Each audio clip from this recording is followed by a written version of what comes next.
সম্মানিত ভাই বোন, বলছিলাম শিরকের নিকটবর্তী হবেন না কখনো কিয়ামত পর্যন্ত। একটু আপনাকে আমি দেখাতে চাচ্ছিলাম এই কথা লোকমান হাকিম তার ছেলেকে বললেন, আব্বু এই যাবতীয় শিরকের সাথে লিপ্ত হবে না, তুমি শিরক করো না বেটা। এই কথা আপনাকেও বলতে হবে। আপনি আপনার ছেলে মেয়েকে, আপনার স্ত্রীকে, আপনার পরিবারকে দিন রাত শিরক সম্পর্কে অবগত করবেন, দিন রাত শিরক সম্পর্কে জানাবেন, দিন রাত বলবেন এই কাজ করলে শিরক হয়, ওই কাজ করলে শিরক হয়, এটা করলে শিরক হয়, ওটা করলে শিরক হয়। দিন রাত বলবেন। এই যুবকের দল, আপনাদেরকে আমি একটা কথা বলে একটু আপনারা আমার দিকে তাকান। তাবিজ যদি হাতে থাকে, হাতে যদি বালা থাকে, এখনই বালা খুলে উঠবে ইনশাআল্লাহ, বালা খুলে উঠবে ইনশাআল্লাহ। তাবিজ থাকলে তাবিজ খুলে উঠবে ইনশাআল্লাহ। একটু যুবক ভাই, একটু আপনি আমার দিকে তাকান তো। আপনার কন্যা একটা জন্মগ্রহণ করেছে রায়গঞ্জ হসপিটালে। আজকে রায়গঞ্জ হসপিটালে মাগরিবে রক্ত হয়েছে আপনার কন্যা। তো আপনার কন্যাকে আজকে জিনে ভূতে ধরে নিল, তো আপনার আম্মা এত বড় বড় টিপ দিল কেন? আপনার আম্মা হাতে বালা দিল কেন? আপনার আম্মা তামার বালা দিল কেন? আপনার আম্মা কালো কার পরালো কেন? হাসপাতালে কালো কার নাই, দেখেননি? এনারা কথা বুঝে না মনে হয়। আজকে আপনার কন্যাটা জন্মগ্রহণ করলো, পৃথিবীর মুখ দেখলো, আজকে ওই জিনে ধরে নিল। আল্লাহ নবী দুয়া দিলেন যে যখন বাচ্চা কাচ্চাকে বাড়ি থেকে বের করবে তখন বলবে আউযু বিকালিমাতিল্লাহি তাম্মাতি মিন কুল্লি শাইতানিন হাম্মা ওয়া মিন কুল্লি আইনিন লাম্মা। এই বাক্য বলে ফুঁক দাও, কোনো বদজিন, কোনো ডাইনি, কোনো কেউ আর কোনো ক্ষতি করতে পারবে না। এতগুলা রাসূলের দুয়াকে বাদ দিয়ে বাম দিকে ফেলে দিয়ে আপনি কোন কবিরাজি বলেছে একটা বড় টিপ দিবি, কাজল তীর। কাজল তীর বুঝতে পারলেন কি? আগুন নিয়ে পুড়িয়ে পুড়িয়ে পুড়িয়ে সরিষা তেল দিয়ে পুরায় না, ওই কাজল টিপ লম্বা গোল করে পুরো কপালটাকে চওড়া করে দিয়েছেন। দেওয়ার পর এটা থুথুও দিয়েছেন। আর নাকি কেউ নজর দিতে পারবে না। এদের বিদ্যা আছে গো, এদের কোনো বুদ্ধি কাজ করছে? আচ্ছা বলেন তো দেখি, যাবতীয় বদ জিন নোংরা কাজ করবো থেকে বাঁচানোর মালিক কে? আল্লাহ। তো আপনি টিপকে যে বসিয়ে দিলেন আল্লাহর জায়গায়।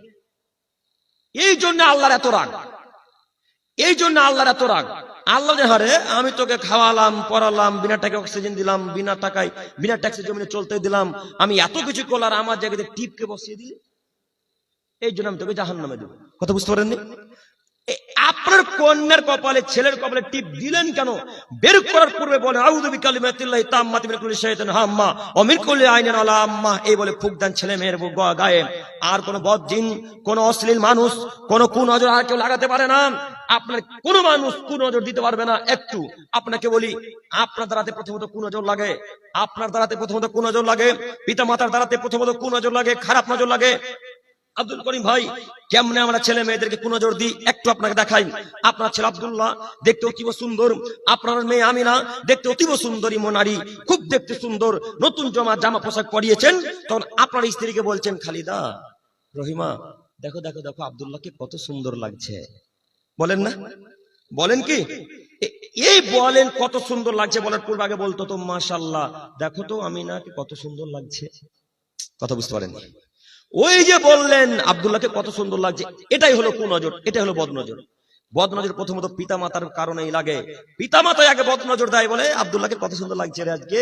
এই বাক্য বলেন না আপনারা? এই বাক্য বলার পর আগে কি বলতে হবে? মাশাআল্লাহ। কথা বুঝতে পারেন? আগে কি বলা লাগবে?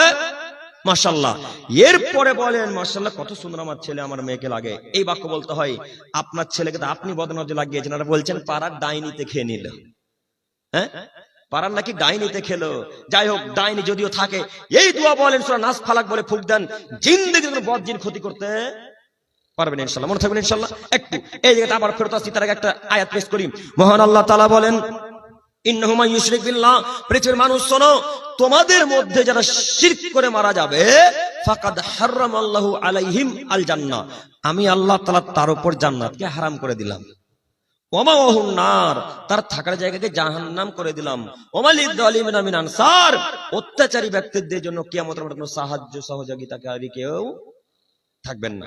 বাক্য আপনি বুঝতে পারেননি, আবারও বলি একটু দেখেন। আল্লাহ বলছেন ইন্নাহু মান ইউশরিক বিল্লাহ, আদমের ছেলে মেয়ে শোনো, যারা শিরক করে মারা যাবে তাদের উপর আমি আল্লাহ তাআলা জান্নাতকে হারাম করে দিলাম। কি হারাম করলেন? আচ্ছা, আল্লাহ যদি জান্নাতকে হারাম করে দেয়, এমন কোন মায়ের বেটা, এমন কোন আলেম, এমন কোন মানুষ আছে যে আল্লাহর সাথে ঝগড়া করে জান্নাত কিনে নিবে? আছে? কেউ নেই। আল্লাহ বলছেন যদি কেউ শিরক করে মারা যায়, মৃত্যুবরণ করে, আমি আল্লাহ তাআলা তার উপর জান্নাতকে হারাম করে দিলাম। এখন আপনাকে বলি, আপনার হুজুর কি বাক্য জানে না? আপনার হুজুর কি কথা জানে না? এই কথা কোরআন মাজিদে আছে। যেগো একটা কথা মাথায় রাখবেন, একটা বাক্য নিজের পক্ষ থেকে বলে জাহান্নাম কিনতে আসেনি আমি আব্দুল করিম বিন আমিনুল ইসলাম। একটা বক্তব্য রাখার পূর্বে একটা হাদিস বারবার ব্রেনে আমার ঘুরপাক খায়, বারবার ঘুরপাক খাই। আল্লাহ নবী বলছেন, মান কাযাবা আলাইয়া মুতাম্মিদান ফালিয়াতাবাওয়া মাকাদাহু মিনান নার। হে পৃথিবীর আলেমেরা, হে পৃথিবীর বক্তাগণেরা, হে পৃথিবীর মানুষরা, তোমরা শোনো, আমার ব্যাপারে সব কথা বলো ঠিক আছে, আমার ব্যাপারে লক্ষ কোটি হাজার কোটি কথা বলো ঠিক আছে, তবে সে কথা আমার হতে হবে।